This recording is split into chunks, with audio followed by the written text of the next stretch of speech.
All right, let's dive in. Today, we're taking a deep dive into the Kwahu people of Ghana.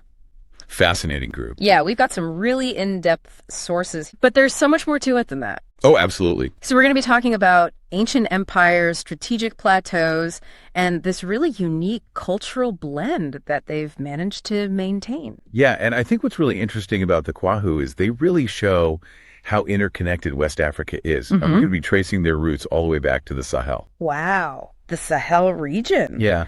That's pretty far from modern-day Ghana. It is. What would have even prompted that kind of a migration? Well, you got to think about the Sahel. It's desertification, it's resource competition, and even the threat of slave raiding. Yeah. So it makes sense that groups would start seeking out, more favorable conditions. So this wasn't just like a casual stroll. Yeah. This was driven by some pretty serious necessity. Exactly.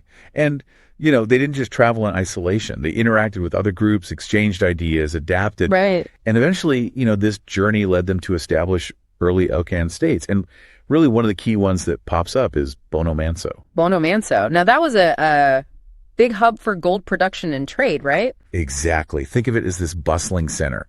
They're connected to the trans-Saharan trade routes, fostering economic and cultural exchange. That must have been something to see. And it was in Bono Manso that some really defining Akan cultural elements started taking root. Right.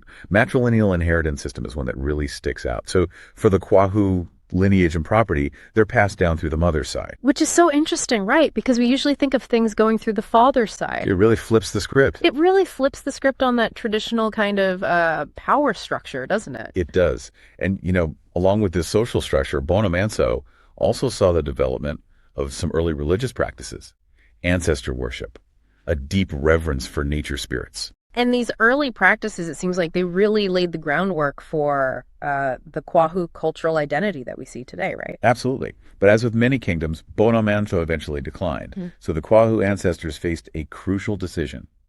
Where to next? Yeah, where do you go when your kingdom falls apart? And their choice was super strategic.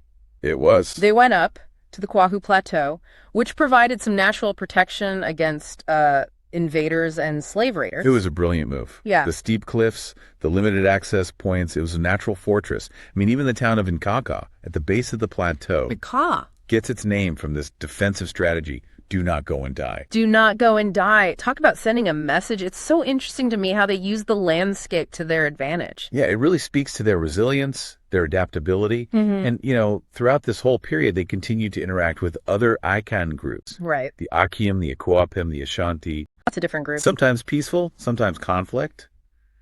But always there's this cultural exchange happening. Yeah, and we see that reflected in their language, too. Yeah. Kwahu Twi, like other Akan languages, kind of carries that history. Yeah. When you look at the linguistic patterns, the vocabulary, you see the connections. And what's even more fascinating is genetic studies are backing this up. Oh, wow. Linking Akan populations to a broader West African ancestry.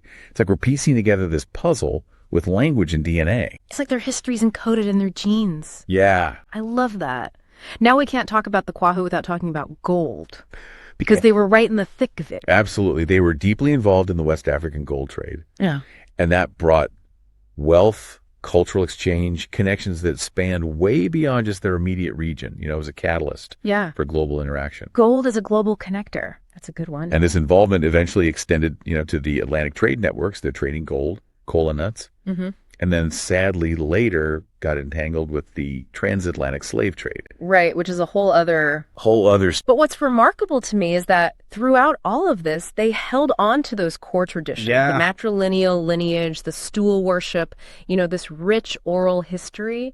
It really endured. It speaks to their resilience, right? Adapting to new environments, new challenges. But they never lost that sense of who they were. Yeah, and even their name, Kwahu, has a story behind it. It does. One interpretation links it to the phrase, Iwaize Kawoho, which means the world speaks of you.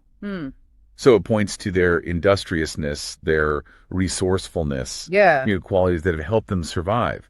And another interpretation suggests Kwahu, emphasizing their ability to escape death, especially during those conflicts and slave raids. So their name itself embodies that history of struggle, resilience, and really making it through some tough times. Absolutely. Now let's talk about the Kwahu clan system. I think that's where we get into how they structured their society.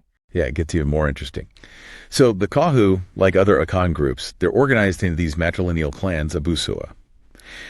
And these clans are key for their social structure, their governance, their identity.